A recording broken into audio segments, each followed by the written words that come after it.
स्वागत है आप सभी का गायत्री पीजी कॉलेज सांचौर की ऑनलाइन क्लासेज में। अभी तक आपने हमारे चैनल को सब्सक्राइब नहीं किया है तो आज ही सब्सक्राइब करें, वीडियो को ज़्यादा से ज़्यादा लाइक और शेयर करें।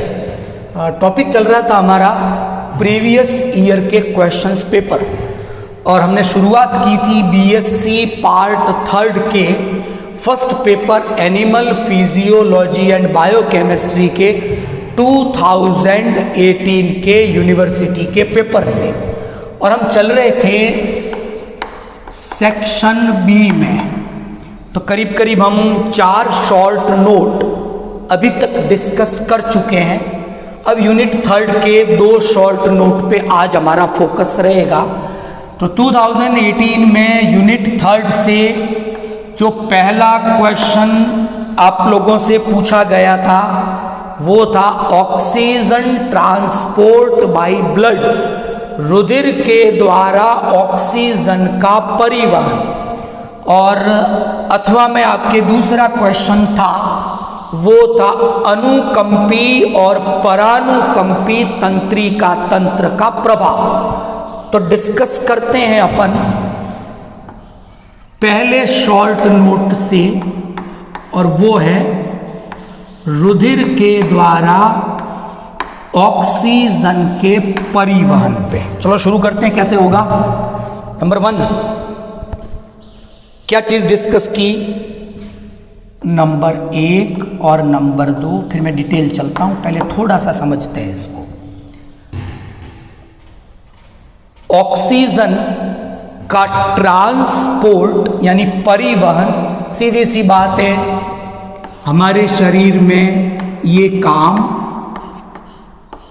ब्लड या रुधिर के द्वारा किया जाता है। तो सवाल भी यही पूछा है, रुधिर द्वारा ऑक्सीजन का परिवहन, transport of oxygen by blood. Okay, शुरू करते हैं।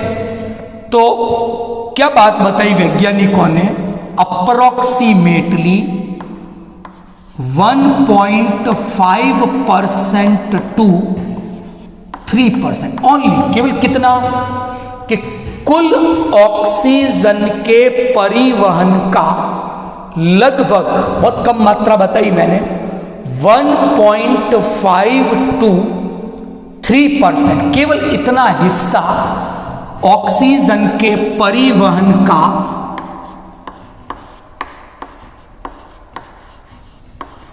किसके द्वारा किया जाएगा, रुधिर की प्लाज्मा के द्वारा किया जाएगा।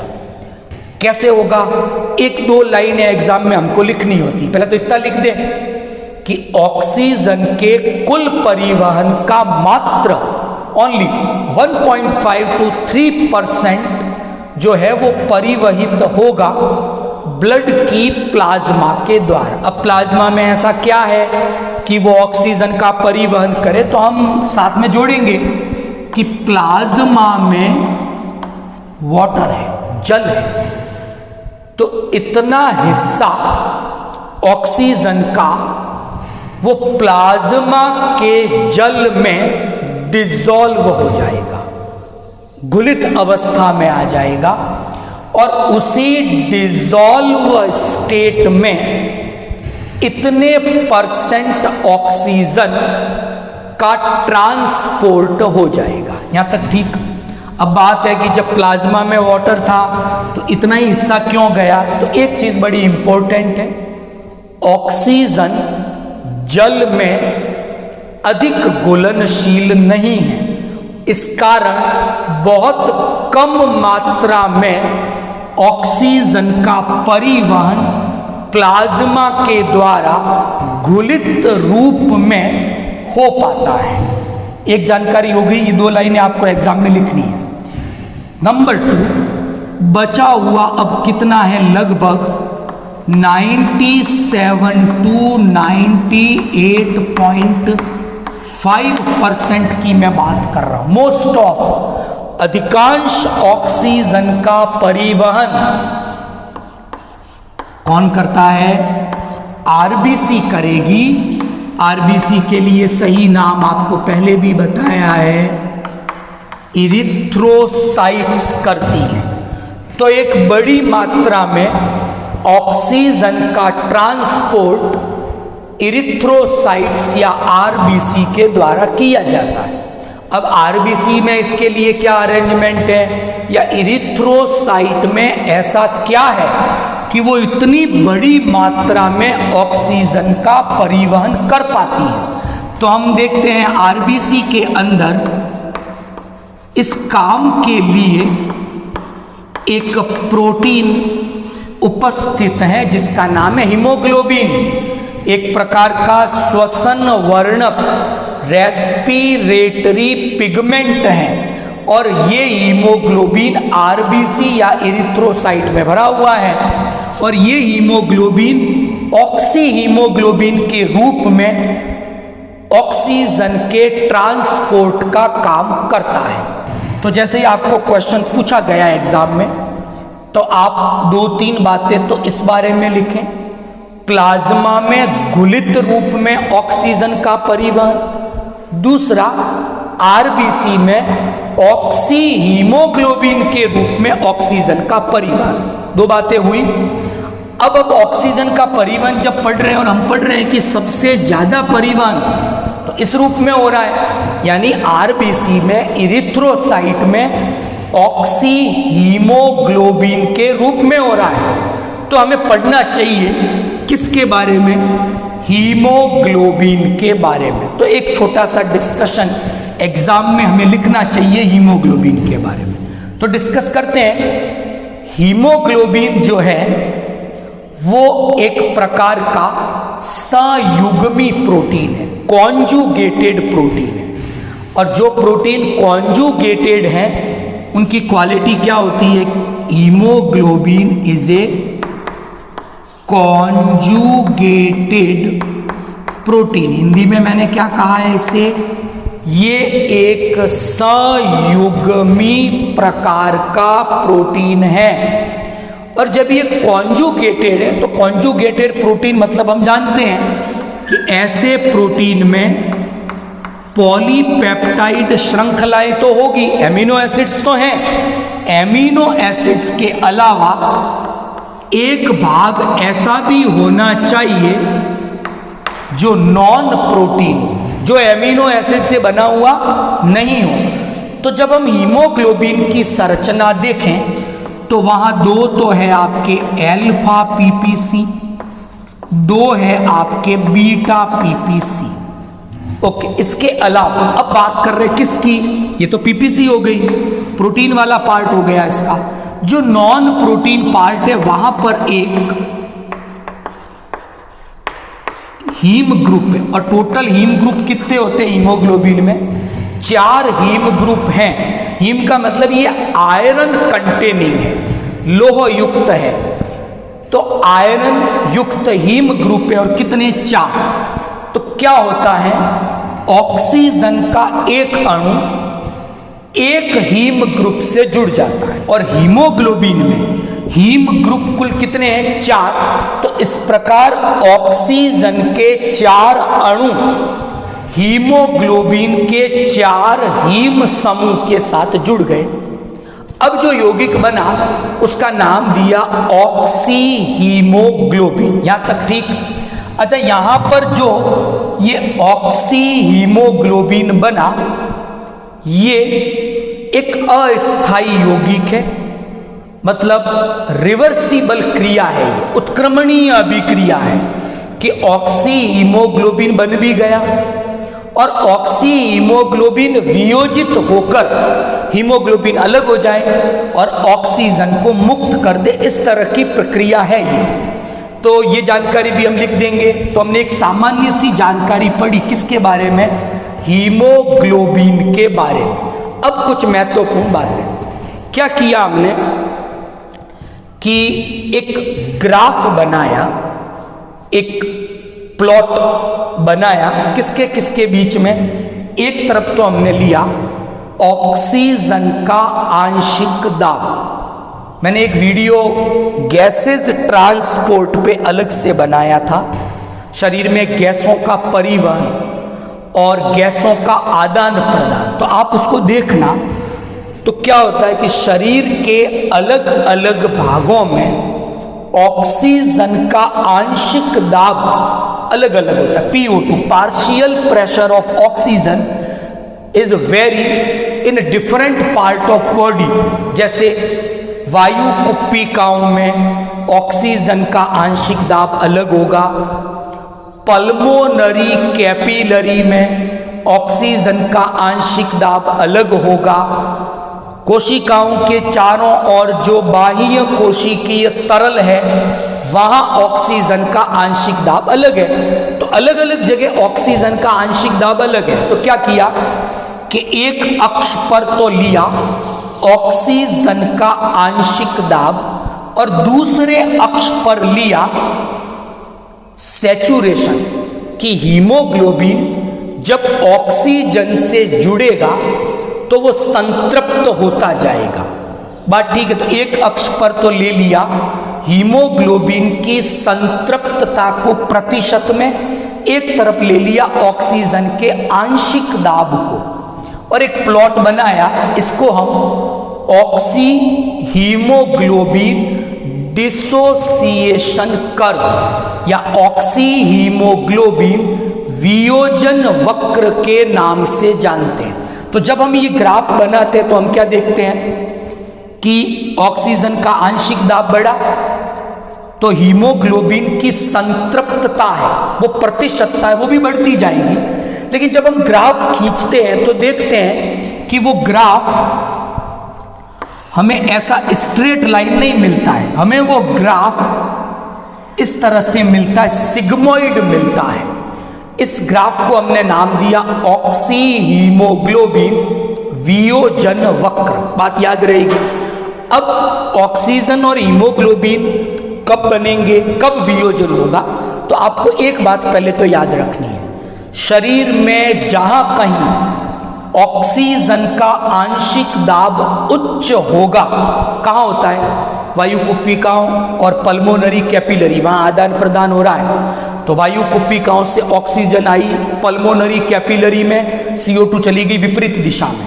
तो ऑक्सीजन जब इधर आएगी तो आरबीसी में हीमोग्लोबिन है वो ऑक्सीजन से जुड़ेगा, ऑक्सी हीमोग्लोबिन का निर्माण बढ़ा। इसका मतलब पहली चीज, शरीर में जहां कहीं ऑक्सीजन का आंशिक दाब उच्च होगा ऑक्सी हीमोग्लोबिन का निर्माण बढ़ेगा, निर्माण की क्रिया हो जाएगी।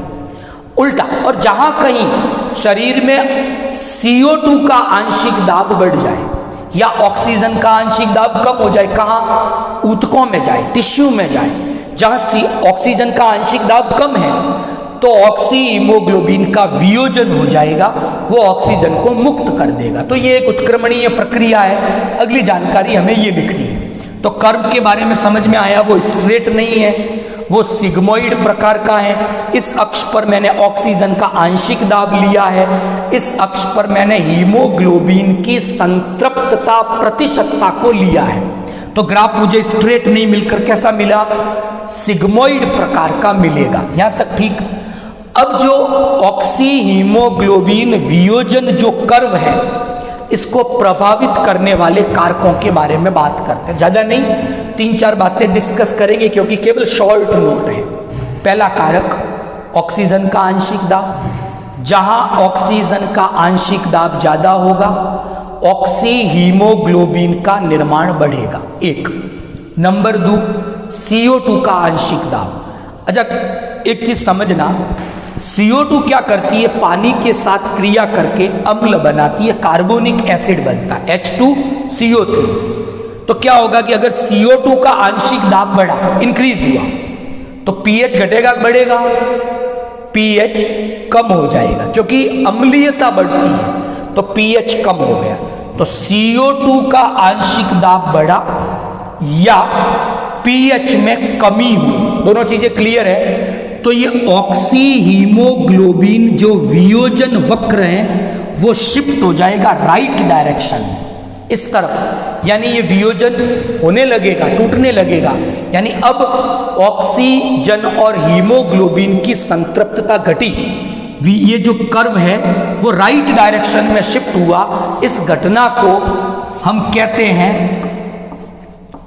Bohr effect. याद रहेगा, तो एक नंबर का क्वेश्चन आए तो भी आप लिख सकते हो। क्या लिखोगे कि जब CO2 का आंशिक दाब बढ़ जाता है या रुधिर की pH घट जाती है, अम्लीयता बढ़ जाती है, तो ऐसी स्थिति में ऑक्सी हीमोग्लोबिन वियोजन वक्र राइट डायरेक्शन में शिफ्ट हो जाता है। इस प्रभाव को क्या कहेंगे?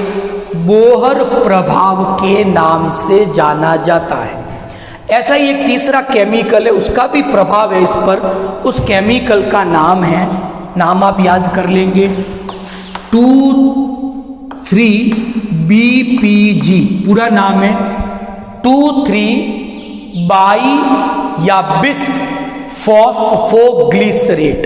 ये एक जो सब्सटेंस है वो आरबीसी में बनता है। कहाँ बनेगा? इरिथ्रोसाइट के अंदर। कब बनेगा?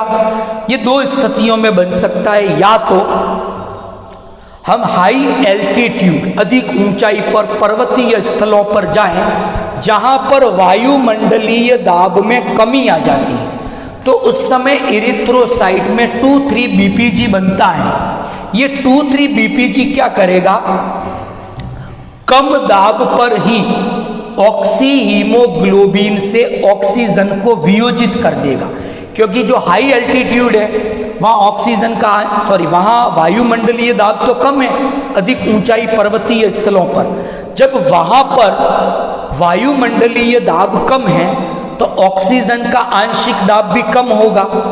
तो जब ऑक्सीजन का आंशिक दाब कम है तो जो ऑक्सी हीमोग्लोबिन का वियोजन जो सामान्य स्थिति में होता है वैसा तो इनमें हो ही नहीं पाएगा, क्योंकि उतना प्रेशर तो बनेगा नहीं, उससे कम ही होगा। तो ऐसी स्थिति में ये जो पदार्थ है आरबीसी में बनेगा और कम आंशिक दाब पर ही ऑक्सीजन को ऑक्सी हीमोग्लोबिन से मुक्त करवा देगा, ताकि पर्वतीय स्थलों पर, अधिक ऊंचाई वाले स्थलों पर ऊतकों को पर्याप्त ऑक्सीजन मिल सके। तो 2,3-BPG प्रभावित करता है, CO2 का आंशिक दाब प्रभावित करेगा, रक्त का pH प्रभावित करेगा और ऑक्सीजन का आंशिक दाब इसको प्रभावित करेगा। तो बोहर इफेक्ट आपको समझ में आ गया, किस तरह से यह ऑक्सी हीमोग्लोबिन को प्रभावित करता है वो भी समझ में आ गया। अब जो ये ऑक्सीजन का परिवहन हो रहा है, तो लगभग इस तरह से ये परिवहन की क्रिया होगी। दो तरीके बताए, लेकिन जो महत्वपूर्ण प्रमुख तरीका है वो तरीका ये वाला है, जिसमें ऑक्सी हीमोग्लोबिन के रूप में आरबीसी के द्वारा ऑक्सीजन का परिवहन किया जाता है। कुछ मात्रा में ऑक्सीजन का परिवहन प्लाज्मा के द्वारा जल के साथ घुलित रूप में भी किया जाता है। यहाँ तक ठीक। ये हमने यूनिट 3 के फर्स्ट क्वेश्चन को डिस्कस किया, वो था हमारा ऑक्सीजन ट्रांसपोर्ट। यहाँ तक आपको समझ में आया होगा। अब हम बात करते हैं सेकंड क्वेश्चन के बारे में, और वो हमारा तंत्रिका तंत्र से संबंधित है और हमें पूछा गया है अनुकंपी और परानुकंपी तंत्रिकाओं के प्रभाव के बारे में। तो पहले तो मैं एक चीज बताऊं, हमारे शरीर में तंत्रिका तंत्र के 3 स्तर हैं। केंद्रीय तंत्रिका तंत्र, जिसमें मस्तिष्क और मेरुरज्जु, ब्रेन और स्पाइनल कॉर्ड आती है। दूसरा है हमारा परिधीय तंत्रिका तंत्र, जिसमें मस्तिष्क से निकलने वाली कपाल तंत्रिकाएं आएगी, क्रेनियल नर्व 12 जोड़ी हैं, और मेरुरज्जु से निकलने वाली मेरु तंत्रिकाएं, स्पाइनल नर्व इसमें आती है। तीसरा जो है वो है हमारा स्वायत्त तंत्रिका तंत्र, ऑटोनॉमस नर्वस सिस्टम। अब ये अलग कैसे है कि जो स्वायत्त तंत्रिका तंत्र है उस पर मस्तिष्क और मेरुरज्जु का सीमित नियंत्रण है। मस्तिष्क का लिमिटेड कंट्रोल है, कंट्रोल तो है लेकिन उस पर पूर्ण नियंत्रण नहीं है। और जो स्वायत्त तंत्रिका तंत्र है वो 2 भागों से मिलकर बना हुआ है। एक का नाम है अनुकंपी तंत्रिका तंत्र, सिंपैथेटिक। दूसरा है परानुकंपी पैरासिम्पैथेटिक नर्वस सिस्टम। तो एक अनुकंपी है, एक परानुकंपी है। अब ये कब काम करते हैं, कैसे काम करें, बहुत सिंपल है और बहुत इजीली है। और रोजमर्रा की जिंदगी में, डेली रूटीन में हमें इन दोनों तंत्र का प्रभाव हमारे शरीर में स्पष्ट रूप से दिखाई देता है। Is that clear? ओके। तो अनुकंपी और परानुकंपी तंत्रिका तंत्र करता क्या है, मैं अगर एक लाइन में कहना चाहूं तो मैं ये कहूंगा कि जब भी कोई अलार्मिंग स्थितियां आती हैं, अलार्मिंग का मतलब है एक्सीडेंटल सिचुएशन, ऐसी कोई स्थितियां जो अचानक से हमें सामना करना पड़ा, चेतावनी वाली स्थितियां थी, तो ऐसी स्थितियों में हमारा शरीर उन परिस्थितियों का मुकाबला कर सके और हमारे शरीर को उन परिस्थितियों से अधिक नुकसान नहीं हो, ये सब नियंत्रण अनुकंपी और परानुकंपी तंत्रिकाओं के द्वारा किया जाता है। यहां तक ठीक? तो पहले अनुकंपी फिर परानुकंपी पे डिस्कस करेंगे। अब अनुकंपी कब काम करेगा, परानुकंपी कब काम करेगा, वो समझना कि जब भी कोई अलार्मिंग स्थिति आई, कोई एक्सीडेंटल सिचुएशन आई, तो उस समय एक्टिवेट हो जाता है अनुकंपी तंत्रिका तंत्र और शरीर में खूब सारे परिवर्तन होते हैं। कुछ अभी मैं डिस्कस करूंगा। और ये सब परिवर्तन केवल इसलिए हुए ताकि हम उस परिस्थिति का सामना कर सके, उस परिस्थिति के दौरान हमारे शरीर में कोई नुकसान न हो या कम हो नुकसान। अब जैसे ही वो परिस्थितियां समाप्त हो गई, अब परिस्थितियां सामान्य हो गई हैं, तो जो जो परिवर्तन हुए थे वे सभी परिवर्तन दोबारा सामान्य हो जाएं, वो काम परानुकंपी का है। तो दोनों के काम विपरीत हैं, एक दूसरे के अपोजिट हैं। एक अलार्मिंग स्थिति का सामना करने के लिए तैयार करेगा, तो दूसरा अलार्मिंग स्थिति समाप्त हो जाने पर दोबारा सामान्य स्थिति में लाने पर कार्य करेगा। अब शरीर का ऐसा तो कोई भाग नहीं, ऐसा कोई तंत्र नहीं जहां पर अनुकंपी और परानुकंपी अपना काम ना करते। तो मोटे रूप से मैं 5 परिवर्तन यहां पर डिस्कस करूंगा।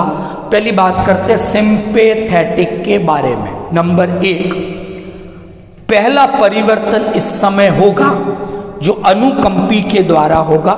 नंबर 1 कि जो हमारी डाइजेस्टिव ट्रैक है, भोजन की नली है, इंटेस्टाइन या जो आहार नाल है, वह हम बताते हैं कि एक क्रमाकुंचन गति होती है, भोजन आगे बढ़ता है।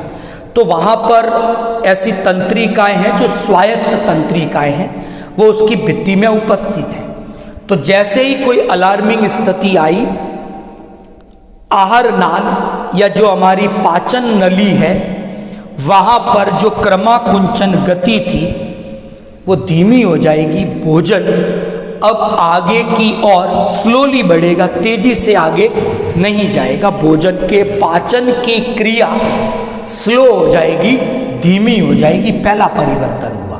नंबर 2, दूसरा जो इफेक्ट मैं डिस्कस कर रहा हूं वो कर रहा हूं उत्सर्जन तंत्र पर। नेफ्रॉन यानी किडनी जो यूरिन फॉर्मेशन करती है, ब्लड का फिल्ट्रेशन करती है, वो अब धीमी गति से होगा, उसकी स्पीड धीरे हो जाएगी। मूत्र निर्माण की क्रिया स्लो हो गई। मूत्राशय जो है, वहाँ पर जो मूत्र संचित हैं, वहाँ पर उस मूत्र को त्यागने की क्रिया नहीं होगी। मूत्राशय भरा हुआ है, लेकिन वहाँ की अवरोधनी जो स्फिंक्टर है वो बंद रहेगा, उसकी पेशियों में संकुचन की क्रिया नहीं होगी। तो ये दूसरा परिवर्तन हुआ। नंबर 3, इस समय जो तीसरा परिवर्तन होगा, रुधिर में ग्लूकोज की मात्रा बढ़ेगी, क्योंकि इस समय अधिक ऊर्जा की आवश्यकता होती है, तो ग्लूकोज की मात्रा बढ़ गई ब्लड के अंदर। चौथा परिवर्तन श्वसन, जो ब्रीथिंग की क्रिया है, गैसों का आदान प्रदान जो हो रहा है, वेंटिलेशन हो रहा है, तो ब्रीथिंग रेट श्वसन की दर बढ़ जाएगी, हार्ट बीट बढ़ जाएगी, हृदय स्पंदन दर बढ़ जाएगी, ताकि शरीर की प्रत्येक कोशिका को अधिक मात्रा में ऑक्सीजन जल्दी जल्दी पहुंचाई जा सके, ताकि ऊर्जा का निर्माण हो सके। ऐसा परिवर्तन होगा। तो ये सब परिवर्तन अनुकंपी तंत्रिका तंत्र के होते हैं। जब स्थितियां सामान्य हो जाएगी तब परानुकंपी तंत्रिकाएं काम करेगी और उल्टे परिवर्तन होंगे। कैसे? आहार नाल की जो पाचन क्रिया है वापस सामान्य हो गई, किडनी का काम दोबारा नॉर्मल हो गया, मूत्र निर्माण की क्रिया सामान्य हो गई, श्वसन की दर दोबारा सामान्य हो जाएगी, हृदय स्पंदन जो बढ़ा था वो सामान्य हो जाएगा, रक्तचाप जो बढ़ा था वो दोबारा सामान्य स्थिति में आ जाएगा।